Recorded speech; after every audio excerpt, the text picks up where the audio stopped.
Okay folks, welcome back. I'm going to do a video today on identifying the fiddlehead fern, actually the fiddlehead curl of the ostrich fern. Fiddleheads are something that grows out here, wetland, boggy land. That's a creek that flows down through my farm there, and over in here we've got there's a little bogan, still water that lays in there. This wet, boggy ground here is perfect for fiddleheads.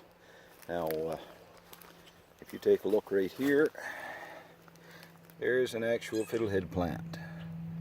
That is the beginning stages of the ostrich fern. There's another one here. Get the little heads coming up. Now, I had a little discussion the other day with some good old boys on a Facebook group about Bracken. They were calling Bracken the fiddlehead fern. Now if you look right here, sometimes, well, it's like anything, you have to know what you're looking at to know what you're getting. These are Bracken. Now, there's a little difference in these. If you look closely, we can get the camera to focus in here. The curl on these is loose. Now if we could get this focused in, you can see almost little lumps in the head of this. The reason for that is when a bracken opens up, the little branches that come off of it are quite widely spread. They're not close like an ostrich fern. Here's a bracken that's grown up a little bit more. This guy's got hit by the frost, but you can see these almost little lumps on the head of this here. Here's another bracken coming here, one there. Now you notice that these bracken, there's only 3 or 4 to a clump coming up here. It's not a heavy stump. Now let's just step over here. Here's a fiddlehead. Now if you look at this fiddlehead here, you see this whole cluster of little, almost feathery leaves that's curled together. Now when this fiddlehead opens up, it'll have every one of these little feathers here will turn into a branch coming off of the main stem. These will be spaced really closely together. There's another one here. That's a good fiddlehead right there. But every one of these little branches here will turn into a branch that's probably 6 to 8 inches long. Now these clumps, there was 2, 3, 4, 5, there was 7 good fiddleheads up out of that right yet. There'll probably be another 3 to 4 come up out of that one before it is completely done growing. Now right beside it, there's a bracken. You can see, now that has, that has what looks like a fiddlehead right there. But when you look at the difference of that compared to these, you can see quite a difference. The bracken has a very open growth habit. It's a small stem compared to a fiddlehead. Let's get this up here. Look at the difference of the two of them side by side. The bracken has a small, thin stem, an open growth habit. The inside curl of that doesn't look anything like a fiddlehead curl. Sorry, I had my finger over the lens there.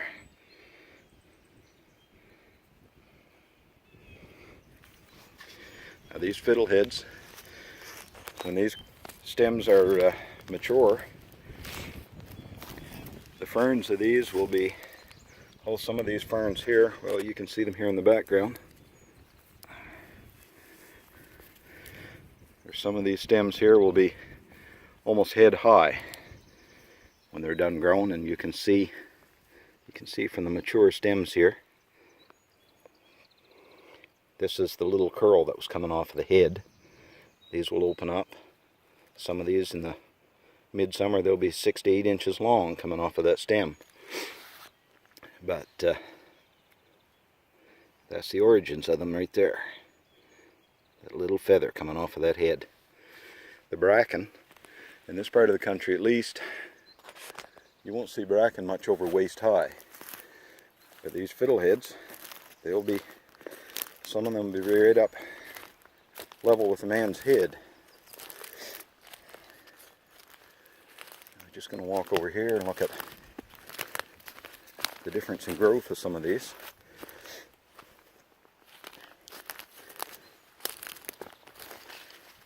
Now here's a fiddlehead. This is an older plant. Now, a strange thing about these fiddleheads is that the older that they get, here in these river valleys at least, the smaller the growth gets. And you would think it would be the opposite, but you can see these fiddleheads here are fairly small compared to the ones that we just looked at. Now, once these fiddleheads start to open like this here, and you get this feathery growth coming off of them, that fiddlehead will be a little bit tougher. That's pretty much beyond the point of where we would pick them. When you're picking them to eat, you're going to want these nice tight little growth here, 1.5 to 2 inches long. That one's a little bit more. Once you get these feathers coming off the side, these fiddleheads are tougher. They'll open up when you boil them. Not as good a taste. And of course, well, that guy there, he's gone to a fern already. And another one over here, he's opened up to a fern. This is a younger plant, so he's got a little bit heavier growth, but once again, these guys are getting up beyond where you'd want to eat them. Now these ones down here in the base of the plant, nothing wrong with these yet. You got three more coming right there.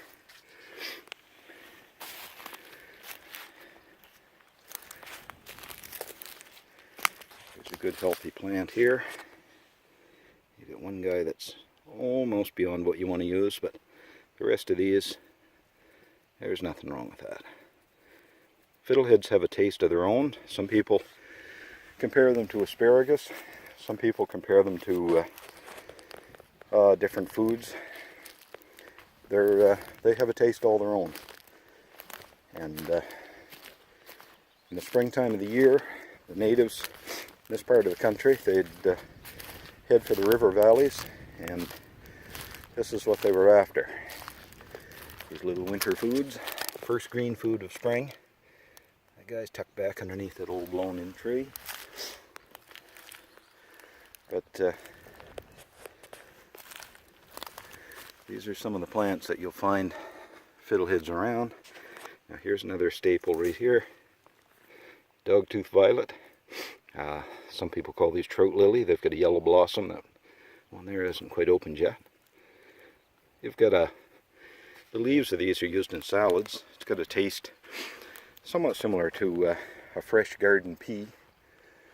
But yeah, this is the fiddlehead's habitat. And there's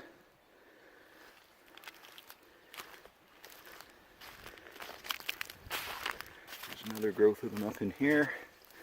Now these guys, these are pretty much gone beyond what you would want to pick for eating, but there's still a couple down in here. Nice growth of them right there. The fiddlehead, it has to be boiled. They recommend 10 to 12 minutes, and of course you wash these all. This is a floodplain, so you get a little bit of silt and plant residue and stuff moving around here in the spring. So you want to wash these 10 to 12, or wash these and then boil them 10 to 12 minutes before eating them. Some people eat these with butter and salt and pepper on them. Other people like them dipped in vinegar. But these bracken, here's another bracken plant here. Bracken are toxic. That's not something you want to eat. So when you're out picking, and you see these guys here, you want to steer clear of the bracken. Choose the fiddleheads, and Just another wild food that you can pick up for free in the springtime, as long as you know where to find them. And quite a lot of commercial value to these. My part of the country, at least, there's a big market for these in the springtime. Here's some little guys here just peeping up through the stump. Another 2 or 3 days, they'll be up 3 inches or more. Easy to pick. When they start to grow, you get this brown papery stuff on them here. That just washes off. And every one of these stumps will produce anywhere from 6 to, oh, maybe as high as a dozen fiddleheads.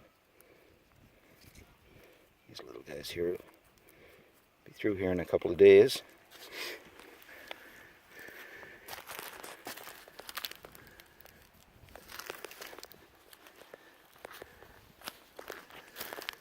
Fiddleheads are susceptible to frost.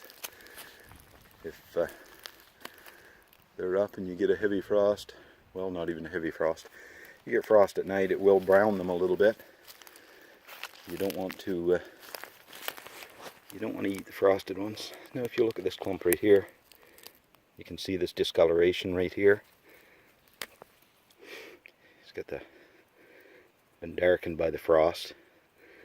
Stem has kind of give way a little bit there. That one there you would just throw out. The other ones coming up around it, perfectly healthy. Once you see that brown or that black on them, they've been affected by the frost, and not something you want to eat. Good growth of dogtooth violet there.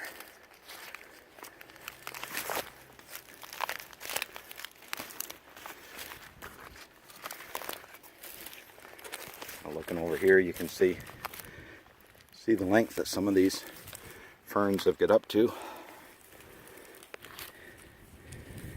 There's some of these that they've been better than, oh, shoulder high in the summertime. They provide a lot of ground cover there for when the new plants are coming up through, that rots back into the soil, keeps them growing. Anyway, I hope that's of some use to you, identifying this wild food, and see you on the next one.